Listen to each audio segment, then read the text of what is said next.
Kalau kita tengok daripada sudut Hindu, wel-wel lah. Sebab tu dia orang buat wel-wel tu. Kan semayang wel-wel tu. Dia orang datang daripada neraka wel-wel. Sebab tu fawailul lil musallin, semayang mereka. Ni semayang, dia semayang wel-wel kita panggil.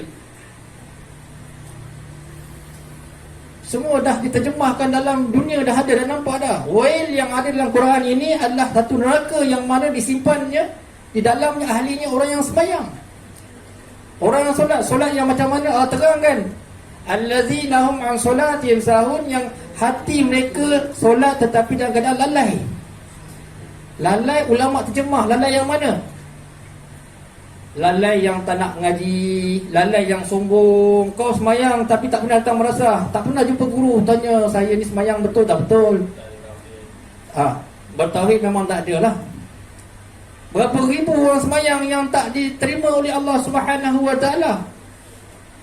Yang semayang yang masuk dalam neraka Allah Subhanahu Wa Taala telah dirakam semua dalam surah Maun ini. Inilah soal hati. Inilah penyakit hati. Inilah syirik yang ada dalam hati kita, orang Islam, sehingga menyebabkan bomoh, menyebabkan santau-santau imam 1, imam 2, santau imam 3, santau buang imam 2, buang imam 3, buang pengusi, bunuh sana, bunuh memakai pawang-pawang tertentu, kalimat-kalimat dia, niat-niat yang tertentu. Di dalam arena masjid juga bergaduh sesama jemaah masjid, tak suka, anti Nabi, anti dakwah, anti pendakwa, anti orang kampung, anti sana, banyak sangat anti, bukan anti vaksin saja, anti lain pun ada. Lala makan roti tak ada kaya abang, anti dah tak ada kan. Anti apa ni, banyak sangat perkara-perkara yang khurafat, yang kafir di dalam arena kita punya orang Islam kita. Na'udzubillah. Ayat seterusnya, allazina hum yura'un, orang-orang yang riak juga di kalangan orang kafir. Baik, kita tak nak terangkan yang atas ayat-ayat yang tadi, fawailul tak saya tak nak buka di sini. Tetapi allazina hum yura'un ini, riak ini yang terkena dalam qalbi tadi. Bagaimana batal syahadah dalam melalui hati tadi. Dia apa makna riak dalam istilah Quran? Dalam allazina hum yura'un ini maknanya apa dia? Merujuk kepada ulama tafsir. Yang mulia guru saya sempat ijazahkan saya kan, dalam kalimah-kalimah tafsir Quran ni. Alhamdulillah saya ijazahkan kepada tuan-tuan yang hadir dalam majlis ni, insya-Allah boleh ambil. Riya ini ialah maknanya setiap perbuatan yang diamalkan ataupun yang dilakukan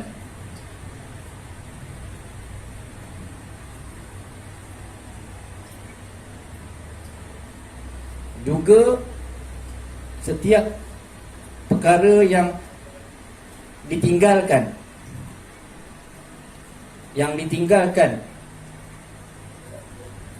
maksiat yang ditinggalkan.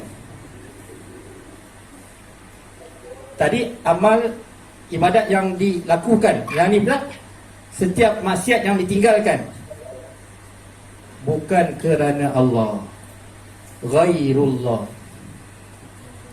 bukan kerana Allah. Beramal ibadah bukan kerana Allah, tinggalkan maksiat bukan kerana Allah. Itu saja riya.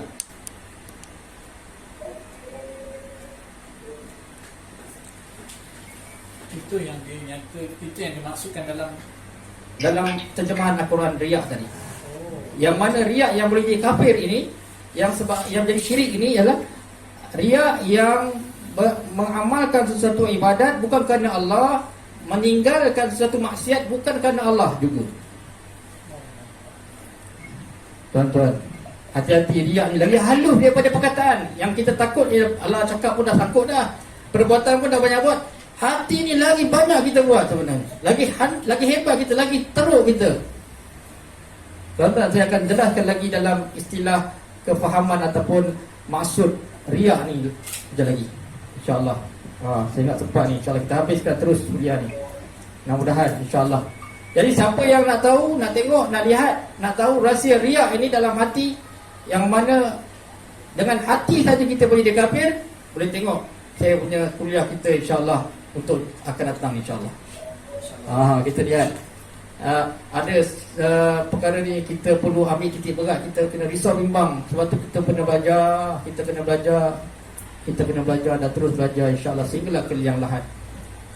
Tuan-tuan yang dirahmati Allah, okey, kita lihat kepada kesenambungan maksud tadi. Yang ni beramal bukan kerana Allah. Persoalannya ada wujud, ada perkara ni pun ada dalam kehidupan kita. Yang mana Allah tegur di dalam surah tadi. Beramal tanpa beramal ibadah bukan kerana Allah. Okey, sebagai contoh. Kadang kita tak dapat tafsir terjemah benda ni. Sebagai contoh, Abang Man dapat Dapat jelas kan? Okey, saya imam pertama lah. Saya imam pertama masjid Sayyidina Utama.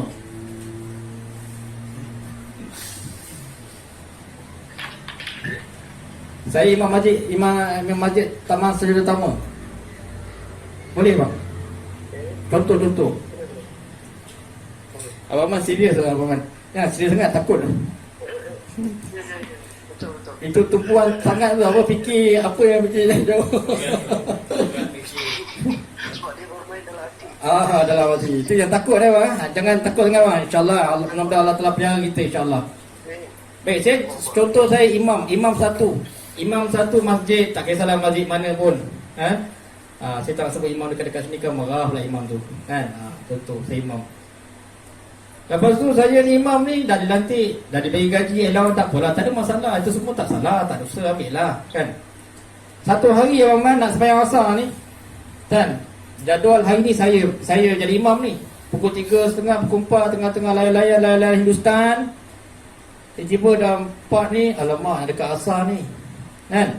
Hindustan tengah sedap, tengah orang kata tengah cerita ni, tengah kemuncak lah kita panggil. Tengah joget tak apa, tengah dead end dia nak tahu dia punya key dia. Dah sampai dah climax dia. Tiba-tiba nak dekat azan asar. Saya imam satu. Kebetulan dalam jadual saya beri nama lah. Jadi saya pun dah bercakap dalam hati, cerita tengah sedap pula, nak asar lah pula kan. Aku ni kau tak pergi kan, orang bising pula. Aku dah bergaji, dah berallowance. Kan kau tak pergi kan, apa pula kata pengurusi, apa kata imam dua, asyik ganti je, takkan lah ini ustaz tengah sedap ni. Nak tipu kan, tak sedap lah kan. Hati bercakap-cakap ni dalam hati ni imam satu. Kan apa kata orang? Kan apa kata orang? Aku tak datang, apa kata makmum, apa kata JK Majlis yang lain? Apa kata orang ni? Dah habis lah. Imam satu tau. Imam satu mungkin tak nak cerita imam dua lah. Maknanya dia pergi, dia pakai jubah, pakai serban macam ni. Saya pakai macam ni sebiji. Tapi dengan pakaian, dengan berat hati. Aduh, kalau apalah kata orang nanti, apalah kata saja pula saya tak datang ni, tak turun pula. Kan? Awak imam Isyak kan? Apa pula kata Azati pula nanti saya, apa kata Faiz pula mana apa kata orang kampung. Apa kata orang kampung tu maknanya riak. Dia nak beramal agama tetapi bersandarkan apa kata orang, bukan apa kata Allah. Bukan apa kata Allah, Abang Man. Itulah simptom riak yang ada dalam hati manusia ketika beramal.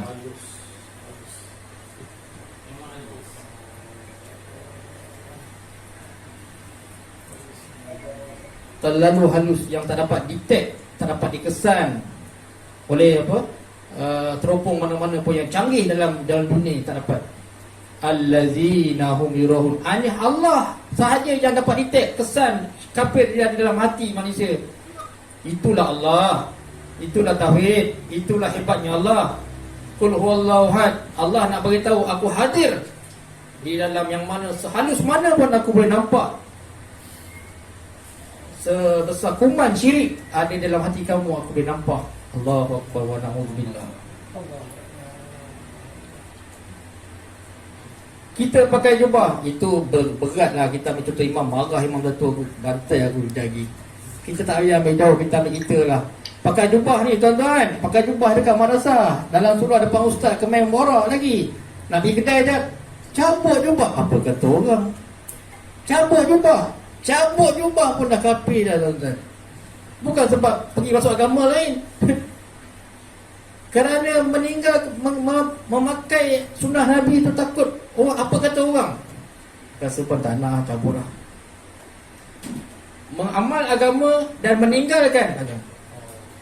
Macam Ustaz cakap lah semalam kan, madrasah dekat dalam hutan, Ya. apabila pergi bandar, Bukil. kan? Ya. Itu adalah di sudut ilmu riak. Itu yang perlu diajar oleh kita, perlu ajar diri kita sendiri dan kita ajar didik anak bangsa kita dan pelajar kita supaya jangan ada riak di dalam kehidupan dan juga amalan dalam amalan Islam kita dan kehidupan kita. Itu dia riak ya. Maknanya riak di dalam agama. Kita panggil kan riak dalam agama. Ada orang pandai sangat, pandai dalam agama, ilmu agama daripada Azhar, daripada Al-Azhar, Universiti Mesir sampai Malaysia, habis semua dia bantainya kan. Semua dia bantainya, semua ustaz semua salah, dia je yang betul. Dia je yang faham. Orang lain tak faham. Rupanya kafir dah dalam dia. Yang dia cakap bergabu-gabu ni bahasa Arab konon, rupanya kafir dalam hati dia. Dia tak perasan alladzina hum yurun. Ini bukan kata saya, bukan kata Nabi. Ini kata-kata Allah, kalam Allah yang maha besar, yang maha adil, yang seadil-adilnya di dalam tauhid yang kita sedang belajar ni. Jadi maknanya kesimpulannya yang kita faham riak ni secara halus di dalam hati. Kita nak pergi mana-mana, pergi haji. Tuan-tuan yang dimati Allah, saya dah haji 10 kali dah berada. Itu bagus. Habis lah. Saya ada jumpa. Ni yang cerita pula abang punya hal. Macam mana bang? Okey, abang masuklah, saya penat. Betul. Saya penat, orang dengar lagi penat. Abang Man, tadi abang Man nak cakap apa tak ada? Jadi orang pergi haji ni, tuan-tuan yang berjaya Allah, saya ada Tak payah. apa? Apa bang? Masa haji satu lah. Ha. Umrah pergi 10 kali. Dia nak cerita dia pergi umrah banyak kali. Dia nak cerita dia pergi umrah banyak kali. Betul bang. Ini dia tak sedar. Dia pergi umrah banyak kali tu Ustaz. Betul. Dia tak sedar yang mana dia berbangga-bangga dengan umrah haji dia. Dia berbangga-bangga. Itu dah riak dah. Dia berbangga-bangga dengan umrah haji. Dia berbangga-bangga dengan dengan macam-macam lah. Allahu Akbar. Sehingga kan ada dalam hadis Nabi SAW telah menyatakan, merakamkan kisah 3 orang manusia yang berdepan dengan Allah Subhanahu Wa Taala. Orang pertama dipanggil di mahkamah Allah, datang dipanggil menghadap Allah. Allah tanya, siapa engkau? Man anta? Kan? Jadi dia kata, orang pertama kata, saya ni adalah orang yang mati, ada orang mati syahid. Saya adalah orang yang mati syahid. Allah kata, kau tipu. Allah kata, anta kazabta, kau adalah penipu, pendusta. Kerana kau syahid, kerana apa? Kau pergi berjuang tu hanya kerana untuk menunjuk-nunjuk, bukan untuk aku, untuk nama, untuk negara, untuk pangkat, untuk apa ni? Kebangsaan lah. Kebangsaan apa? Patriotik ke? Kan? Yalah, kenegaraan lah, ataupun ke apa panggil lah, kita panggil maknanya perjuangan yang kita katakan, kita sangka-sangkakan agama, namun sampai di depan mahkamah Allah, Allah nafikan, Allah reject dia. Engkau adalah pendusta yang besar. Wa na'udzubillah. Itu pejuang, itu mati syahid. Itu yang si mati syahid bukan reject kerana dia silap, dia dah buat silap besar, dia bukan untuk Allah. Allah tahu, siapa pun tak tahu. Kerana riak masa dia bagi nama tu bukan untuk Allah. Bukan untuk Allah. Baik, jadi itu riak ni nanti insya-Allah mungkin tak akan faham pada kali ni, pada ketika dalam kuliah kita tak akan faham. Insya-Allah moga-moga Allah akan bagi kita semua faham insya-Allah. Bila masa dah masak nanti insya-Allah. Yang keduanya saya nak sambungkan lagi berkaitan dengan riak juga tadi, iaitu meninggalkan maksiat bukan kerana Allah. Meninggalkan maksiat bukan kerana Allah. Okey, apa contoh dia? Pening kepala nak faham ni. Ni ustaz ni punya pelik betul lah tafsir dia. Tafsir ni sebab tu tafsir Quran tak boleh kita baca dalam buku tafsir Quran. Tafsir Quran nak belajar kena menghadap guru, kena talaki, kena satu macam dia dengar terus. Kerana kefahaman tu diterjemahkan mengikut kefahaman dan penghayatan guru tadi. Kita pergi bertalaki, bukan menyemak dekat apa ni buku tafsir tadi, tak boleh. Allazina hum yura'un, itu saja yang disebut di dalam Quran. Yang nak fahamnya mesti guru kena faham kan. Guru kena hurai, guru yang bersanad, guru yang kita panggil bertauliah, guru yang bersandar kepada hujah Rasulullah sallallahu alaihi wasallam, ahli sunnah wal jamaah. Jadi dia ada turutan sanad-sanad dia sampai ke Nabi Muhammad sallallahu alaihi wasallam. Baru kita dapat keberkatan ilmu terjemahan yang mantap, yang sempurna, yang sampai kepada Allah. Jadi riak yang banyak, baru satu perkataan riak saja, huraian yang begitu panjang sekali, tak habis-habis ni. Bagaimana kalau kita tercicir daripada kuliah kita akan terlepas habis perkara ni. Berapa ramai orang syirik, berapa ramai orang kafir yang ada dalam kalangan orang Islam. Wallahu a'lam. Kalau tak belajar perkara-perkara yang boleh membatalkan syirik-syirik sembunyi ini yang ada dalam hati kita kalau tak belajar, tak faham, tak kenal, maka kita pun jahannam wa na'udzubillah. Khalidina fiha abada. Semua dalam neraka selama-lamanya. Sebab itu Allah angkat semua nyawa dalam COVID-19, Allah angkat dalam tsunami, Allah angkat sebab apa? Khalidina fiha abada. Tak ada apa-apa nilai untuk Allah Ta'ala. Kalau gambar ni habiskan boreh aku je, Allah kata. Alamak, keras bahasa kita. Banyak ramai ulat, ramai orang Malaysia tapi tak sembah aku pun. Habislah. Padamkan kau semua. Aku nak pergi cari umat yang baru, yang boleh bangun, yang diri betul-betul sampai kepada aku, yang betul-betul sujud kepada Allah. Pasal jadu, yang dengar taat kepada Allah, yang sujud kepada Allah, bukan yang engkar, yang kau yang semua kelentong ni dikata. Sebab tu Allah ambil nyawa manusia kerana Allah tak gunakan, Allah tak perlukan lagi. Sebab tu jangan marah Allah Ta'ala punya keputusan sebelum Allah cabut nyawa kita. Pasal jadu, kita kena sujud kepada Allah dengan sebenar-benar sujud, insya-Allah, dengan hati dan tauhid yang benar kepada Allah. Bukan sujud saja, bukan letak kepala di atas lantai saja, namun lebih daripada itu dengan mengenal dan membersih hati kita daripada syirik, yang itu yang paling sangat mustahil. Jadi riak yang tadi kata apa, ini yang kita kena risau bimbangkan ni. Kita meninggalkan maksiat bukan kerana Allah. Contoh macam ni, saya ingat saya nak berhenti isap rokok lah. Apa mana? Kenapa nak berhenti isap rokok ni? Dengar tak?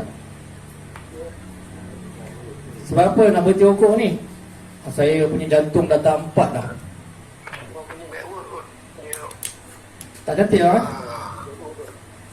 Dapat tak? Penyakit jantung pun tak ada masalah.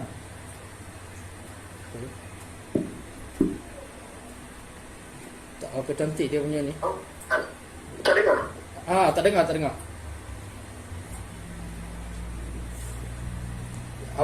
Abang punya line tak cantik bang. Orang lain nak cantik hanya betul-betul tak clear. Baik, tak apa, saya teruskan insya-Allah, saya teruskan. Clear tak?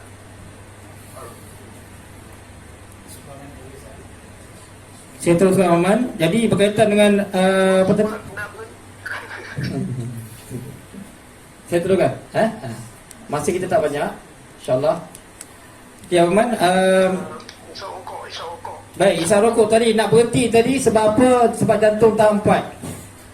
Jadi dia berhenti, dia berjaya berhenti Aman. Berjaya berhenti, dia berhenti 20 tahun dah. Saya dah berhenti 20 tahun dah. Tapi berhenti tadi sia-sia saja. Baik kau hisap je balik. Sebab apa? Kerana dia berhenti bukan kerana Allah. Bukan kerana Allah. Baiklah hisap balik 20 tahun tu. Rugi je tak hisap. Saya belanja lagi. Ada orang nak berzina. Dia dah kautin dengan makwa dia, kan? Sekian tempat setting, kan? Sekian tempat setting nak jumpa. Bila sampai je nak masuk bilik tu, tiba-tiba ada polis. berada di sekitar hotel tu. Ni nak masuk hotel lah ni. Cakap dengan makmur dia, sayang, kita hari ni cancel lah. Kita cancel kita punya projek. Sebab apa? Sebab lain tak clear.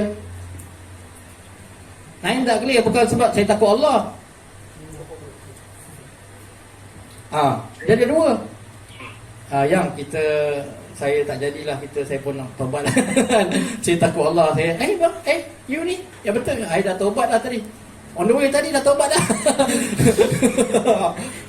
Itu jarang berlaku. Jarang berlaku, tapi boleh lah kan? Boleh. Teman akidah tadi, yang zina ni kita main ni dah banyak kali, tak apalah, zina diampunkan Allah. Tapi kalau kita tinggalkan bukan kerana Allah, kita dapat syirik kafir ya.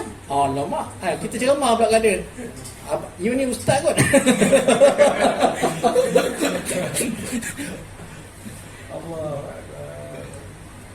Meninggalkan sesuatu maksiat bukan kerana Allah, ghairullah, syirik. Syirik. Saya berani cakap, rujuk ulama. Saya tak pandai, saya pun belajar juga. Meninggalkan maksiat bukan kerana Allah, ghairullah, bukan kerana Allah, syirik hukumnya, kafir. Tak apa, tak tahu tak apa. Dah belajar. Sebab tu wajib belajar. Tak belajar, berdosa. Tak ada kuliah, tak ada kelas mengaji agama, satu daerah berdosa besar. Satu. Sebab itu tsunami datang, semua dia pukul. Itu sistem Allah Subhanahu Wa Taala. Kerana Allah Subhanahu Wa Taala, mesej Allah Subhanahu Wa Taala cipta dunia ni, mesej Allah Taala cipta orang Islam untuk orang Islam beramal Islam, bukan untuk ekonomi saja, bukan untuk kaya saja, bukan tak, tetapi dengan pembinaan tauhid juga yang paling atas, bukan saja dunia saja, bukan nafkah saja, tetapi dengan tauhid yang begitu mantap. Andainya tidak sampai tauhid kepada Allah Subhanahu Wa Taala, apa yang bermakna lagi di sisi Allah Subhanahu Wa Taala? Kalaulah kita sekadar hidup dunia ni, sekadar nak makan, nak cari makan, nafkah, samalah dia dengan orang kafir. Kalau sekadar nak makan, samalah dia macam lembu, tidak ada beza. Allah kata, malahan lembu lebih banyak makan lagi daripada engkau. Malah ayam tu lebih pandai cari makan lagi daripada engkau. Ayam tu aku bagi kaki dua, terkais, pandai cari makan. Engkau langsung tak pandai cari makan. Kerana dunia hidup dia ingat nak cari makan saja. Kalau nak cari makan, ayam lagi terror dia mencari makan daripada kita. Cacing tu lagi lah, tak tangan. Cacing yang tak berkaki bertangan pun kecil lagi, bagus cari makan lagi. Lagi handal bagi kita yang ada kaki tangan ni. Kaki tangan ada pun tak guna. Dan maknanya tidak ada makna, tidak ada nilai, value tak ada sebagai manusia Islam yang Allah nak. Sesungguhnya Tuhan Islam, Tuhan alamin adalah Islam. Inna dina indallah al-Islam. Allah iktiraf hanya agama Allah adalah Islam sahaja. Habis kalau orang Islam ni ulat makan penuh perut dia, habis boreh aku sediakan, tauhid tak ada, untuk apa Allah kata kau sembah tak betul? Baik aku padamkan, aku jahanamkan. Baik aku katamkan. Wa na'udzubillah khalidina fiha abada. Meninggalkan maksiat bukan kerana Allah juga adalah syirik kepada Allah. Maknanya dalam hati dia menduakan Allah, meletakkan perkongsian kuasa selain daripada Allah. Wa na'udzubillah min zalika. Ini dia riak. Terjemah riak yang kita lihat. Okey, kita tidak ada banyak masa tuan-tuan yang dirahmati Allah. Sikit lagi ada masa kecederaan. Masa kecederaan minta kita punya minta masa sikit. 5 minit insya-Allah Rahman. Ini dah habis ke ataupun ada lagi? Ada lagi 5 minit tak? Tak tahu tajuk kodi ni panjang lagi ke ataupun InsyaAllah kita insyaAllah dalam saya lihat lebih kurang, saya ingat kalau kuliah kita ni ada lagi 4 kali. 4 ke 5 kali. Betul.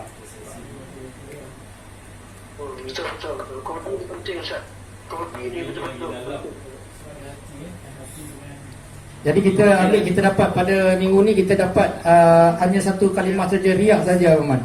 Kita dapat riak saja dan kita ada 5 minit ni untuk masa kecederaan untuk saya jawab soalan Cik Zafi tadi, iaitu berkaitan dengan gambar tuan-tuan. Gambar tuan-tuan yang dimati Allah. Baik. Jadi gambar ni tuan-tuan yang dimati Allah, gambar secara saya ringkaskan secara gambar ini soalan dia saya faham, gambar yang letak di rumah lah, di rumah, gambar-gambar keluarga yang letak di rumah. Tuan-tuan yang dimati Allah, mengikut kepada merujuk kepada jumhur ulama, jumhur ulama jumhur ulama ni sepakatan keputusan daripada ulama mengatakan bahawasanya meletak gambar di rumah ni adalah harus, maknanya tidak salah lah, harus. Namun perbincangan diteruskan di dalam berkaitan gambar ini, yang ada sedikit kekangan kepada yang mana mengikut kepada situasi berbeza. Sebagai contoh, di dalam masjid secara adabnya tidak boleh meletak gambar di dalam masjid, di ruang-ruang solat. Tidak boleh meletak gambar di dalam ruang-ruang solat. Jadi ada tarikat-tarikat sebahagian tasawuf, ahli-ahli sufi yang berada di masjid-masjid ini, dia membawa hadis-hadis dari dalil yang mana memberatkan membawa suasana masjid ke rumah-rumah masing-masing. Di situlah timbulnya khilaf, timbulnya pendapat-pendapat ulama yang mana tidak membenarkan meletakkan gambar di rumah, kerana nak mengikut kepada tarikat ataupun pendapat-pendapat sufi yang mana menghidupkan suasana masjid dalam rumah. Jadi walau macam mana pun tidaklah bercanggah dengan keputusan jumhur ulama yang asal tadi, iaitu mengharuskan letak gambar tu. Namun mengikut kepada peradaban, kita sebagai orang rumah kenalah tapis-tapis lah nak diletak gantung, walaupun mentang-mentang boleh. Kita lah sebagai peradabannya, janganlah kita paparkan aurat-aurat keluarga kita di rumah. Kadang-kadang kita limitkanlah tempat tu sebenarnya. Kita limitkan tempat-tempat gambar keluarga kita, dan kita kena pasti kenapa kita gantung gambar keluarga kita, kan? Janganlah mendedahkan aurat isteri kita, aurat-aurat mahram kita kepada, supaya orang lain datang tengok, mengganggu mata. Kes banyak macam kurang adab lah, kita panggil macam biadab lah, kurang adab pada tetamu kita, wallahu alam. Jadi kita hadkan, limitkan, mungkin letak tempat tidur ke, tempat-tempat yang tertutup, letak almari, dalam almari dan sebagainya. Kita limitkan lah. Jangan kata tak boleh langsung tu, tak boleh. Tidak ada dalil yang jelas mengatakan tak boleh. Boleh, tapi dengan penuh beradab lah, penuh beradab. Baik. Jadi kalau letak gambar yang telanjang pun memanglah haram, kan? Macam tu. Baik. Apatah lagi yang melibatkan syirik, itulah kita boleh. Okey, seterusnya bagian tahlil. Ya, baik. Tahlil malam Jumaat ini, kami malam Jumaat ini, tuan-tuan dan dimati Allah, kita ringkaskan juga soalan ini juga menjadi permasalahan pada masyarakat kita pada hari ini, yang mana meletakkan, memberatkan, menyusahkan, membebankan masyarakat dengan adanya majlis baca Yasin ini. Yang lebih menyedihkan lagi, masyarakat awam yang mengamalkan majlis Yasin tahlil pada malam Jumaat ini bukan sahaja membeban, tetapi mereka dalam keadaan jahil. Dalam keadaan jahil, mereka tak tahu apa-apa. Tuan-tuan dan minta Allah, kalau masyarakat yang tidak ada ilmu, kita panggil beramal tanpa ikut-ikut, kan? Beramal dengan ikut-ikut, saja ikutan, mengikut-ikutan. Saya rasa ataupun kita pun sedia faham, sedia maklum yang mana amalan akan jadi sia-sia saja kalau kita ikut-ikut. Kita perlulah tahu dah sandaran dia, ilmu dia. Jadi saya mencadangkan pada masjid-masjid yang mana yang sama-sama dengan kita, tetamu kita ni, bolehlah buat, kan, rutin perubahan, yang mana malam minggu ni kita buat tahlil Yasin, minggu depan kita buat kuliah penghayatan Yasin, tahlil Yasin. Maknanya penghayatan kepada masyarakat. Kita kena sampaikan mesej, apakah pengisian di dalam Yasin dari tajwidnya macam mana, tertibnya macam mana. Kita ni nak sampaikan apa yang penting dalam tahlil ini, apa yang sangat penting, apa pokok dia, kan? Pokok dia mesti tauhid kepada Allah, barulah kita sampai kepada Allah, bukan untuk orang yang mati. Kita baca Yasin yang kefahaman orang kampung untuk orang mati. Arwah. Bukan untuk arwah. Yang hidup yang baca ni untuk sebenarnya. Yang baca Yasin ni untuk orang yang hidup. Orang yang membaca bukan orang si mati. Apabila kita orang yang hidup baca untuk orang mati, itu dah salah. Itu yang syirik, itu yang khurafat, itu yang tahlil sampai ke mulut saja. Yasin masuk temikai. Sampai ke mulut dia je, tak sampai kepada Allah. Yasin yang kita nak baca ni mesti sampai kepada Allah. Allah akan hantarkan kepada arwah-arwah yang kita, insya-Allah dengan izin Allah lah. Kalau ada, itu pun kalau ada, moga-moga.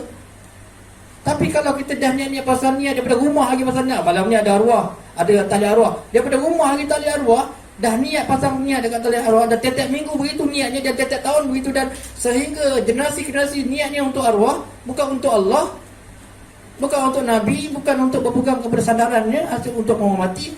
Orang mati itu tak boleh buat apa-apa pada kamu. Maka daripada Bismillahirrahmanirrahim, Yasin wal Quranil Hakim, sampai Allah kata, kau pergilah pada orang yang kau cari itu. Allah tolak balik, Allah reject balik. Sebab bukan untuk Allah, bukan untuk Allah. Dia baca untuk siapa? Untuk arwah. Jelas-jelas dia kata untuk arwah. Patutnya lillahi ta'ala. Nampak tak? Awaman faham? Nampak tak? Di mana salahnya? Bukan kita kata salahnya Sinta, tak salah. Penjelasan dan penghayatan perlu dibuat daripada pihak masjid, pihak orang alim, pihak guru-guru, ulama pada hari ini, bagi tahu pada masyarakat yang bahawasanya kita buat ni untuk Allah, untuk diri kita sendiri, untuk Allah. Taufik hidayah untuk kita mengamalkan Al-Quran ni dalam kehidupan kita. InsyaAllah, moga-moga ada pahala, barulah ke sana. Itu pun bukan kerja kita, kerja dia. Tapi kalau kita niat-niat untuk arwah, Yasin arwah siapa ni? Kadang-kadang dalam majlis tulis kan, tahlil arwah, berderet arwah sampai ratus. Selalu berpuasa. Kan? Tahlil arwah, berderet. Allahu Akbar. Orang yang sama juga yang baca, yang jahil juga yang baca, yang tak tahu. Akhirnya kefahaman masyarakat tahlil untuk arwah. Sebenarnya bukan untuk arwah. Konsep kefahaman masyarakat. Mana boleh kita buat untuk orang mati? Sama macam kita sembah kubur. Pergi kubur, zikir hebat macam depan kubur tu. Bukan untuk kubur. Kita buatnya bukan untuk kubur, bukan untuk orang yang ada dalam kubur.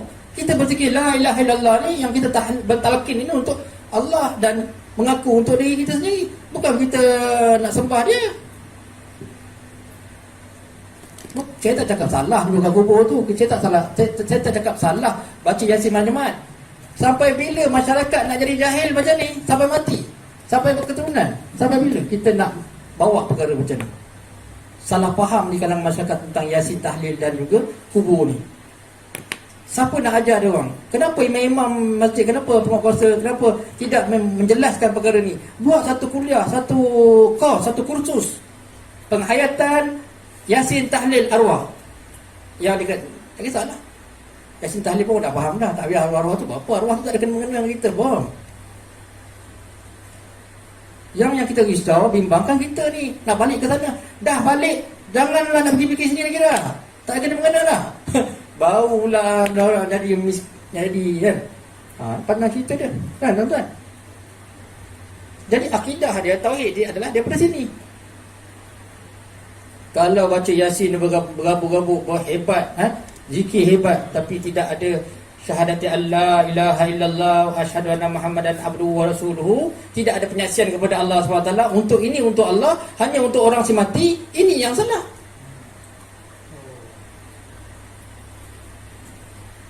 Samalah macam beramal untuk nenek moyang kita. Itu belum lagi cerita tahlil 41 kali kan? 100 hari yang ke-100. Nampak? Hari yang ke-100 kali. Datang daripada mana? Datang daripada mana ini? Dan kepercayaan ini untuk si mati. Apakah si mati itu ada kuasa untuk dapatkan perkara ini kalau tidak Allah mengizinkan?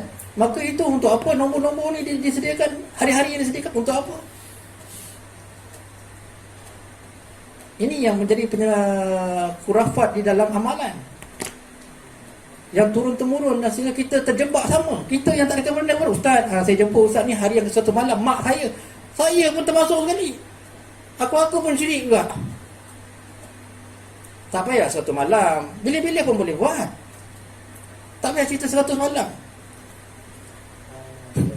Tahlil yang ke-100 kan. Tak ada sandaran pun.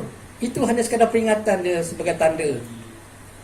Tapi masalahnya melibatkan orang lain.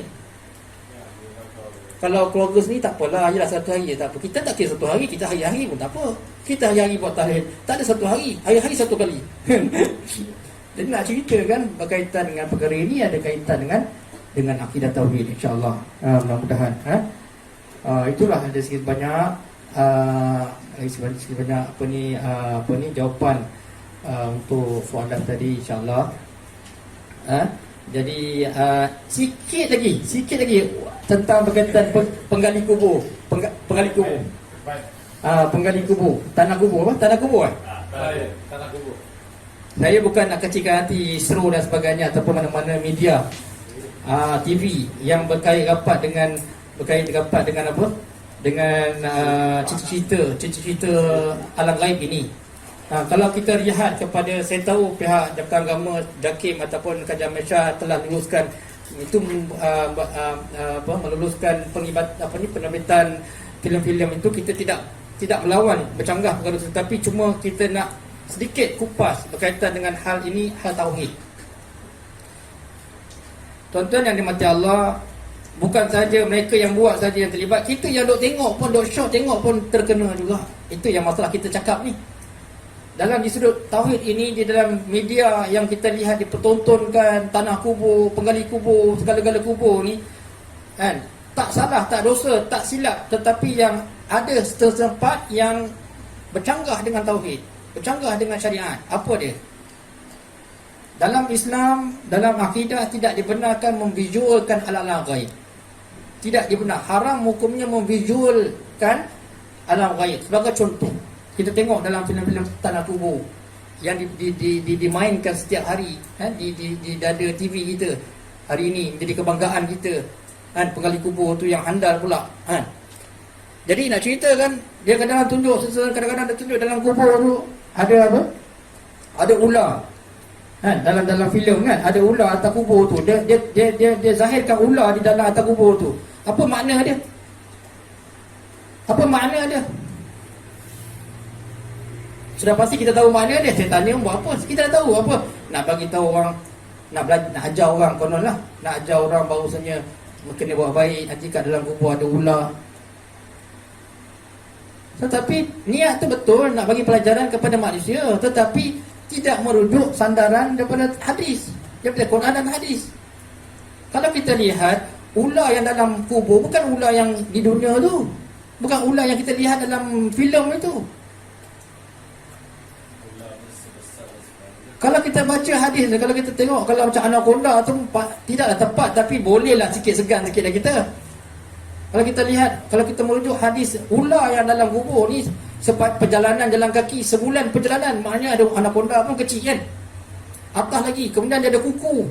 Mana ada ular ada tangan, tapi dalam hadis kita ada kuku. Dan dia punya suara, dan dia ada peti, dia ada apa? Kilat. Dia boleh keluarkan suara dia kuat. Kalau ular termetod kan pendek macam ni yang kau letakkan, jauh daripada asal. Kalau nak sama lah, kalau nak baca hadis lah kan. Jadi untuk apa? Hari ni hari-hari orang gali kubur, hari-hari ular keluar pada kubur, daripada tanah. Dia keluar, dia gali-gali keluar ular. Tuan-tuan Allah, memang ular, memang habitat dia duduk dalam tanah. Jadi tidak boleh disabitkan dengan pelajaran yang dia cukup paparkan. Ini yang menjadi kesalahan. Itu sebab Islam telah mengharamkan. Okey, itu satu bab. Satu lagi, orang yang meninggal yang ditunjukkan, yang dipamerkan di dalam filem tu. Oh, orang ni apa? Keluar ulat dekat muka dia. Kan? Ni nak mati ni dia tunjukkan sebagai pelakon lah. Mana cerita tu mesej nak sampaikan, berdosa lah orang ni. Orang ni keji, hina, kotor, dilaknat Allah. Macam tu lah mesej dia, kita tahu. Tapi dia tak cakap, dia tunjuk. Hitam muka dia, merah, sopak, macam HIV lah sebagai contoh. Orang tengok, geli, takut. Kan? Tuan-tuan dan mati Allah, kalau ini ukuran dia untuk mengajar mendidik manusia sebagai untuk yang beramal, beribadah, ukuran dia salah. Sudah pasti, sudah jelas salah. Kerana kematian ini Allah Ta'ala dah tetapkan, yang pertama. Yang kedua, kematian sebagai contoh, kematian terbakar. Kematian terbakar, gantung. Habis dah terbakar, habis dah ni, kau kata, oh ini mayat yang tak baik ni. Orang tu mati terbakar, alamat tak baik. Maknanya telah menjatuh hukum kafir. Kafirnya di situ, dan fitnah Allah Ta'ala pula. Memfitnah Allah Ta'ala. Allah Ta'ala bagi dia syukur, kita pula cakap dia ni ahli neraka sebab hitam. Boleh ke hitam putih ni sebagai sandaran? Tetapi itulah yang dimainkan oleh media. Ini yang dimainkan oleh filem. Kalau nak cantik tuan-tuan, yang betul, kalau nak kira cantik lah, ayat yang cantik, senyum, yang dia fikir senyum macam tu adalah ahli syurga. Dia kata. Yang dia fikir, ini fikir kepala otak dia. Kalau handsome macam tu, Kristian lah lagi cantik. Tengok Kristian punya nak masuk kubur macam mana. Pakai tie, pakai kot tie, gincu, make up, cantik, handsome. Mati yang Kristian lah lagi bagus. Kalau nak kira, kalau nak disandarkan secantik itu. Tapi yang Rasulullah yang berperang, perang Uhud, perang Badar, yang hancur lunyai kepala Sayyidina Hamzah, sampai ke malam pun tak ada. Jantung bertegurai. Oh, ini tak bagus. Ini dilaknat Allah. Betul boleh ke? Tak boleh. Jadi dia langgar SOP yang Allah telah garis pandukan, mengharamkan visual benda-benda gaib ni. Dia telah tipu buat satu benda yang telah manipulate ataupun telah fitnah. Sudut agama tauhid ini sangat penting, tuan-tuan dan puan-puan. Jadi media ni kena rujuk pada Quran hadis, bukan suka-suka hati. Tak boleh. Saya tidak akan stokol, saya tidak akan tengok perkara ni. Saya beritahu pada anak murid saya, jangan tengok. Ini satu benda yang terbatas syahadah kamu kalau kamu mengaku. Benda yang songsang jelas, tak boleh. Dia menunjukkan kepada masyarakat berapa juta mata melihat. Dia mengajar, oh yang buruk semua macam ni, rupa orang jahat macam ni. Anak ada haka pada mak. Tengok mati dia macam mana. Betul tak? Apa sahaja dia fikir macam tu? Dia tak tahu yang mak orang budak tu lagi teruk pada budak tu. Dia tengok anak salah je, mak dia masalah. Dia dalam Islam, Allah beritahu adilnya Allah, anak jadi derhaka sebab mak dia derhaka. Simple. Yang kau pergi kacau dia buat apa? Yang kau pergi zoom mak dia sekali. Ni ya, betul tak? Ini Allah punya adil, dia tak boleh macam tu. Dia tak boleh hukum satu hak, satu bahagian saja, dia kena hukum semua. Jadi lebih kurang begitu. Tidak boleh memvisualkan suara kubur, tak boleh. Suara kubur kan, suara yang orang dalam kubur tu tak boleh kita buat. Suara malaikat tak boleh dibuat. Suara wali-wali tak boleh dibuat. Haram. Syurga tak boleh dibuat, neraka tak boleh dibuat. Tak boleh dibuat-buat. Tak boleh. Ini termasuk dalam akidah. Laisa kamitslihi syai'un. Allah tak benarkan sesuatu sama dengan aku punya. Allah tak benarkan. Dalam disiplin tauhid, tuan-tuan muslimin yang dirahmati Allah. Jadi insya-Allah sikit sebanyak, mudah-mudahan perkara ini dapat dikongsi dan sampai kepada media yang terlibat. Insya-Allah belajar lagi tentang tauhid. Memang syok cek duit ni memang bagus. Kan dapat nafkah, dapat haji 10 kali. Betul, faham nak haji cepat, tapi merujuk kepada Allah, merujuk kepada Quran dan hadis, Al-Quran Sunnah jemaah. Insya-Allah jangan gairah sangat nak kejar dunia sampai kafirkan semua orang. Wa na'udzubillah. Jadi itu insya-Allah sikit sebanyak perkongsian kita. Minta ampun, minta maaf kepada Allah Subhanahu Wa Taala di atas kelemahan. Minta maaf juga kepada Rasulullah sallallahu alaihi wasallam di atas kesilapan saya dan kelemahan saya di dalam ilmu penyampaian dakwah ini. Mudah-mudahan pihak-pihak semua pihak maafkan saya insya-Allah di atas kelemahan saya. Mudah-mudahan Allah maafkan saya dan tuan-tuan semua maafkan saya insya-Allah, dan semoga kita semua dapat taufik hidayah insya-Allah.